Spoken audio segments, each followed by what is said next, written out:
नमस्कार, आप देख रहे हैं भोजपुरिया न्यूज़ दर्शन। पल पल की खबरों को जानने के लिए चैनल को सब्सक्राइब करना ना भूलें। क्या है आज का ताज़ा खबर, जानिए विस्तार से।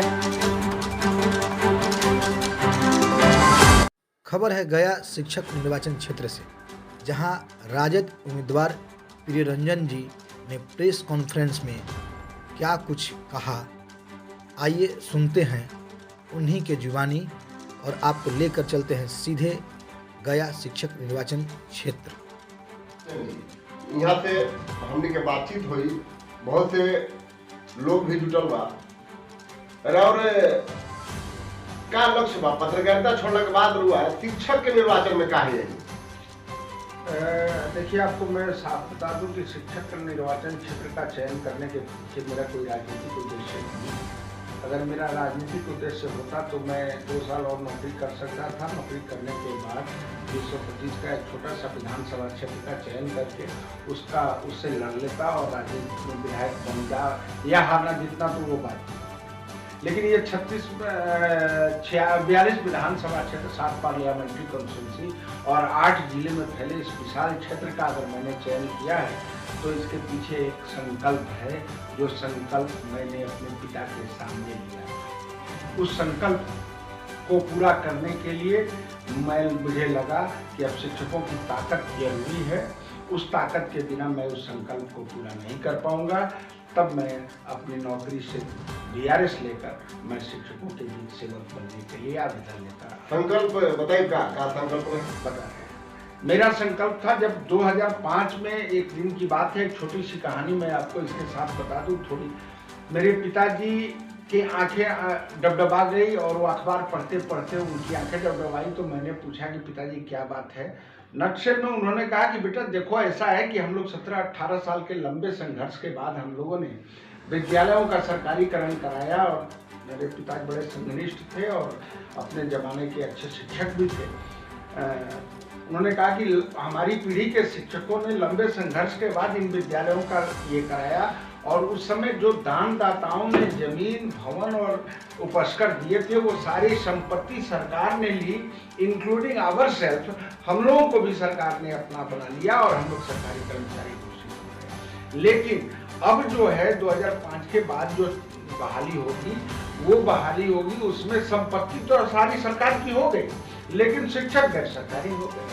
अब वही कारण है कि अभी आपको शिक्षक समान काम और समान वेतनमान की लड़ाई इसी चलते हार भी गए कि जो नियोजित शिक्षक हैं वो गैर सरकारी हैं। गैर सरकारी व्यक्ति को समान काम और समान वेतनमान का फॉर्मूला। तो मैंने उस दिन संकल्प लिया था, पिताजी को ये वादा किया था, पिताजी आपने स्कूलों का सरकारीकरण कराया था, मैं शिक्षकों का सरकारीकरण कराऊंगा। इस संकल्प के साथ मैं चुनाव मैदान में आया। और इसी बीच आपको एक बात, जब मैं इसका अध्ययन करने लगा तो मुझे पता चला कि देश के 1 लाख की आबादी पर देश में 30 कॉलेज हैं। बिहार में 1 लाख की आबादी पर मात्र 7 कॉलेज हैं। माध्यमिक शिक्षा से अलग अगर उच्च शिक्षा की हम बात करें तो ये 7 कॉलेज जो 1 लाख की आबादी पर हैं उसमें भी 40% कॉलेज जो है निजी हाथों द्वारा संचालित है। अब आप ये बताइए कि इसका मतलब है कि राज्य की उच्च शिक्षा की आधी हिस्सेदारी निजी हाथों में है, आधी जिम्मेदारी निजी हाथों में है। और वो निजी हाथ के जो कॉलेज हैं वो आज अनुदान के झुनझुना जो सरकार ने दिया है उसमें फंसे हुए हैं।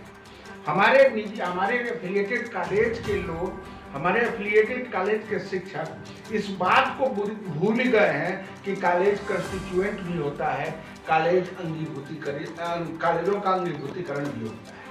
मैं इस वादे के साथ आया हूँ कि 1986 के बाद 36 कॉलेज 1986 में जब हुआ था उसके बाद एक भी कॉलेज अधिग्रहण नहीं हुआ, एक भी कॉलेज का अंगीभूतीकरण नहीं हुआ। लिहाजा और आबादी बहुविद्यालय और मान्यता प्राप्त विद्यालय जो खुले प्रस्वीकृति का आदेश लेकर, वो आज विद्यालय जो खुले वैसे विद्यालयों की संख्या राज्य में 715 है।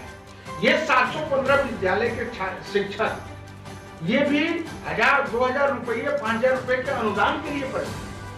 ये मैं कल गया था गया के एक कॉलेज में, स्कूल में, सॉरी ऐसे ही स्कूल में, मैं सोचा कि ये राजकीयकृत विद्यालय होगा लेकिन चल रही थी बजाता, बिल्डिंग भवन उपस्कर सारी चीज, प्रयोगशाला तक वहां व्यवस्था थी। लेकिन जब मुझे मीटिंग बैठक हुई और छात्रों से शिक्षकों से बात किया तो पता चला कि ये अब ऐसे विद्यालयों को सरकार ऐसे विद्यालयों का सरकार अधिग्रहण न करके 2 कमरे वाले मिडिल स्कूल का उत्क्रमण कर दे रही है, तो ये किसी के कहीं ना कहीं हमारे शिक्षकों के साथ अन्याय हो रहा है, उन लोगों के साथ अन्याय हो रहा है जिन लोगों ने अब शिक्षा का अलग जगाने के लिए अपनी जमीन और अपनी भूमि और अपना संपत्ति दान में देकर ये विद्यालय, मित्र यही लक्ष्य है मेरा, और दूसरा कोई लक्ष्य नहीं है, कोई राजनीतिक लक्ष्य नहीं है। आप जानते हैं हम भी पत्रकार थे, आपके पत्रकारिता। अभी कौन पार्टी से हुआ कैंडिडेट?